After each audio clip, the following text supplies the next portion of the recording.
What do a fire captain, a dying declaration, and a shovel full of burning coals have in common? You're about to find out in this fun-sized felony.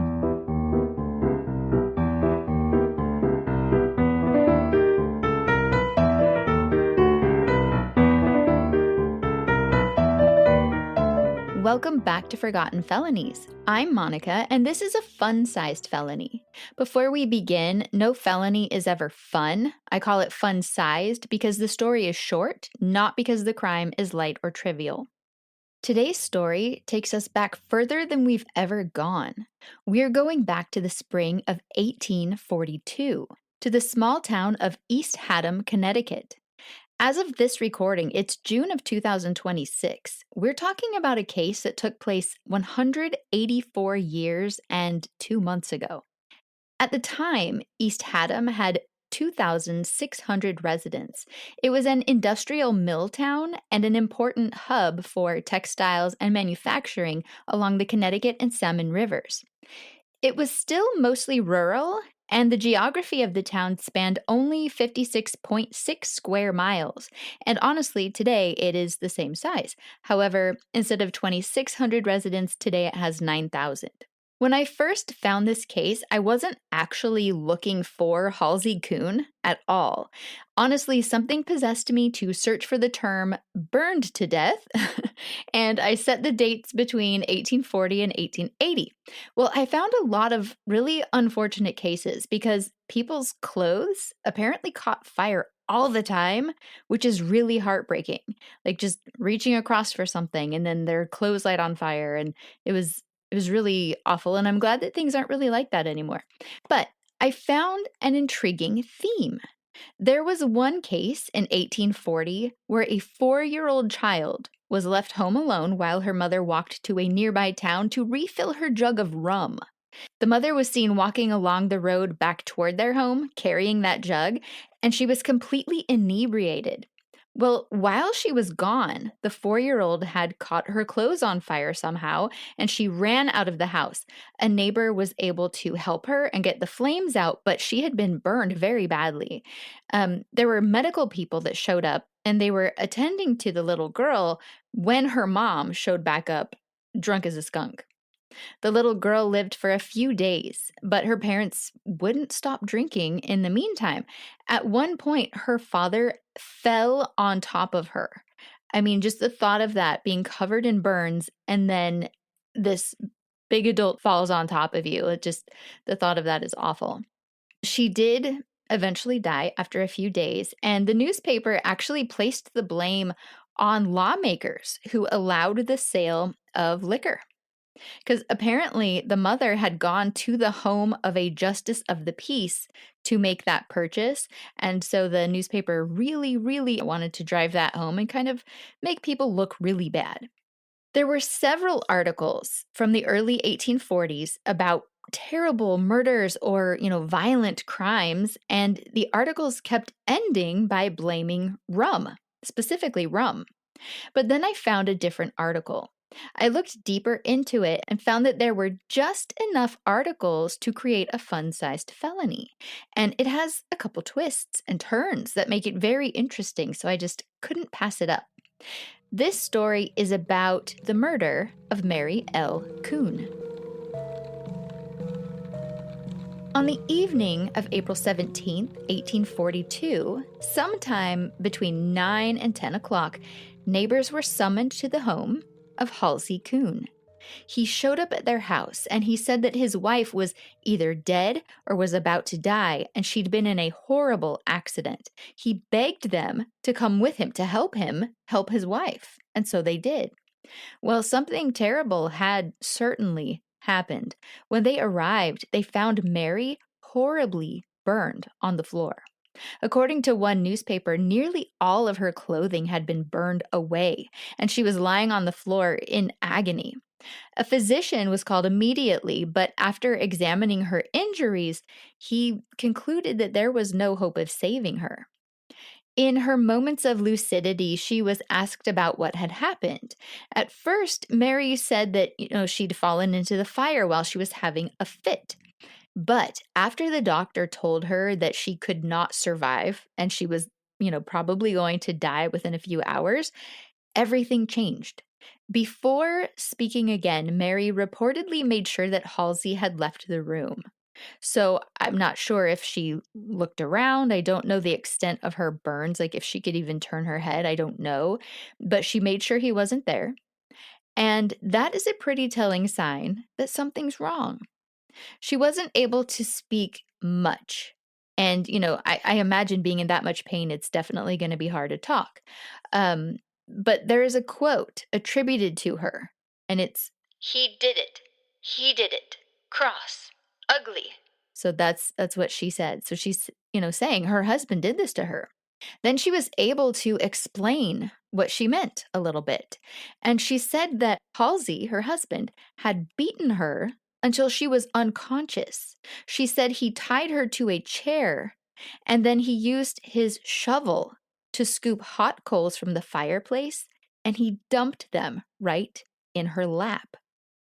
Mary made it clear that this was no accident. Her husband, Halsey Coon, was immediately arrested. The newspapers say that Mary either lived a few hours after that or she lived until the next morning. But either way, it would have crossed the threshold from April 17th to the 18th in 1842. According to testimony at trial, the floor had already been swept when they arrived to, investigate and help her or whatever. The floor had been swept of ashes and coals and whatever else. And later, burned pieces of Mary's dress and scattered coals were discovered in the cellar below, suggesting that someone may have tried to clean the room before the neighbors arrived, or that the ashes and bits of her dress had fallen through the cracks in the old wooden floor. Halsey, of course, insisted that it had all been an accident. He claimed that they had both been drinking and that Mary herself was quite drunk.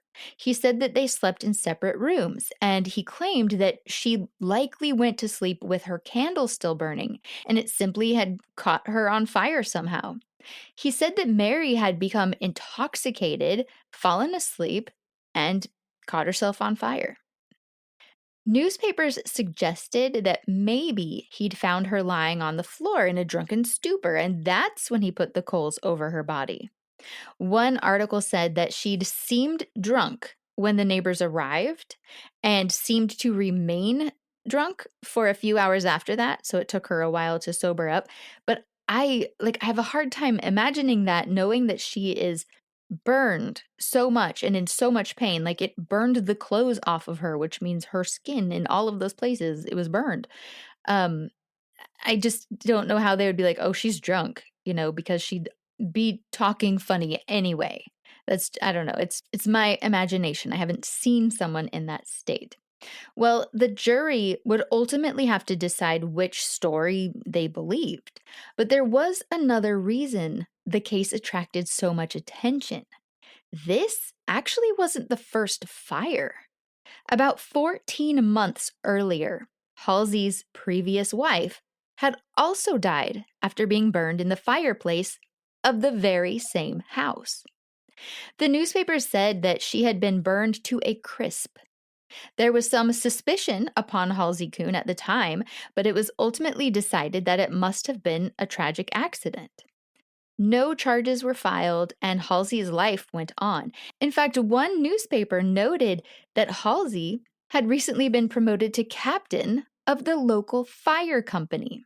And this was after his first wife died in a fire. The newspapers and the townsfolk, they must have had a lot of faith and trust in Halsey Coon, because nothing was mentioned about his former wife's fiery demise, even when he was promoted.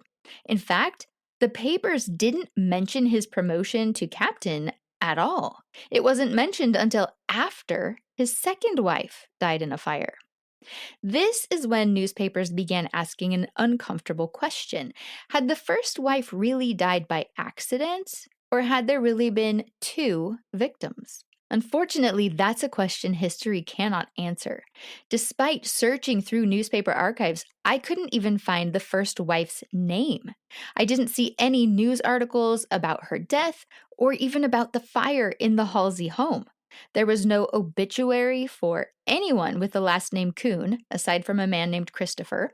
And even though it said that she died 14 months earlier, so around the beginning of 1841, I searched as far back as 1830 just in case the newspapers, were remembering the timeline incorrectly.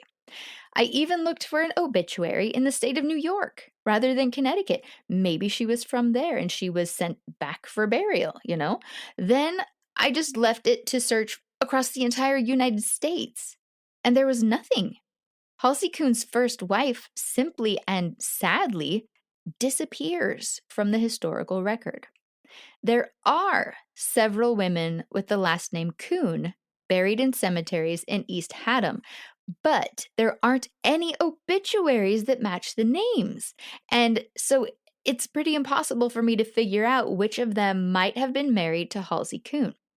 Halsey Coon's trial over the attack on his wife Mary took place in September of 1842.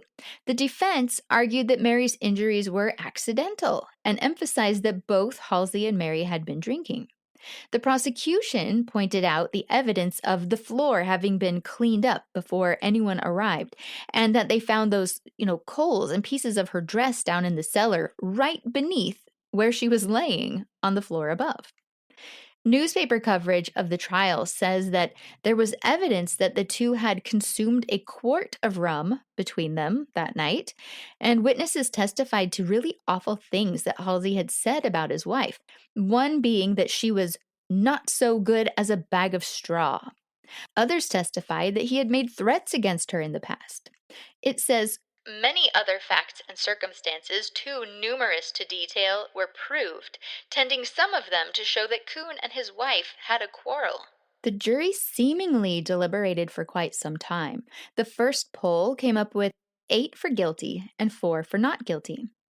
The problem was that there wasn't any testimony that was equivalent to 2 positive witnesses of malice aforethought or murder. So that was the law back then. They had to have 2 people who could witness or testify to him having planned out this murder, or else he couldn't be found guilty of murder. So finally, the jury decided on guilty of manslaughter.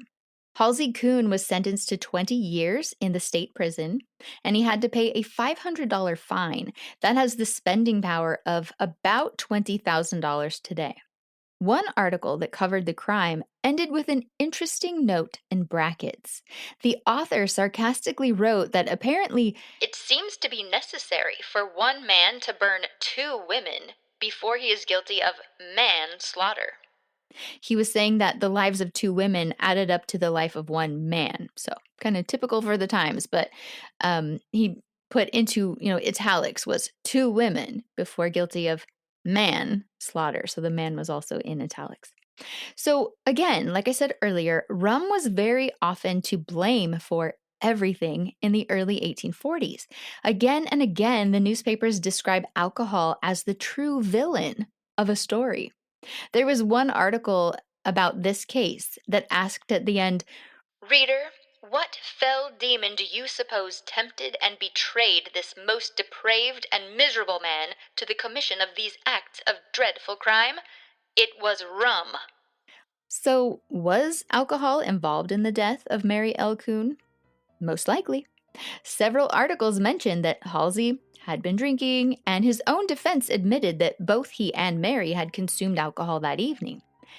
But reading these newspapers nearly 200 years later, it's hard not to notice that the editors often seemed just as interested in putting alcohol on trial as they were Halsey Coon himself. These crimes that involved alcohol were perfect fodder for political arguments and warnings, and a lot of them kind of come across as if they're sermons, just disguised as newspaper articles. After Halsey's conviction, the historical record grows remarkably quiet. I searched for Mary's obituary, and I found nothing. I searched for information about Halsey's first wife, found nothing. I even searched for any news about Halsey Coon himself. Was there a report when he was released from prison? Did he ever die? There was nothing about him in the papers ever again. Truth be told, I couldn't even find Mary's name in the newspapers. I finally just searched for anyone with the last name Coon, who died in 1842 in East Haddam, Connecticut, and find a grave delivered one single memorial.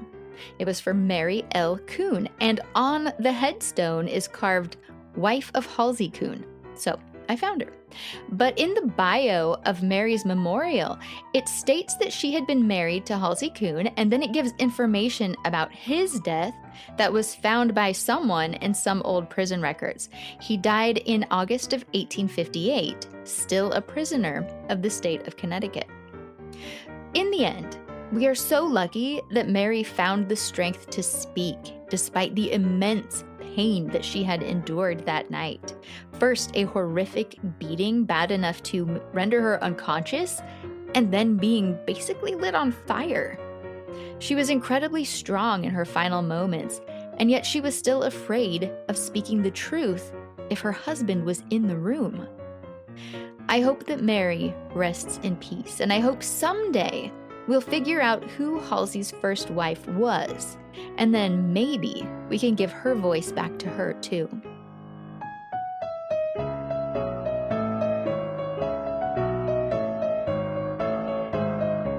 This has been a Fun-Sized Felony.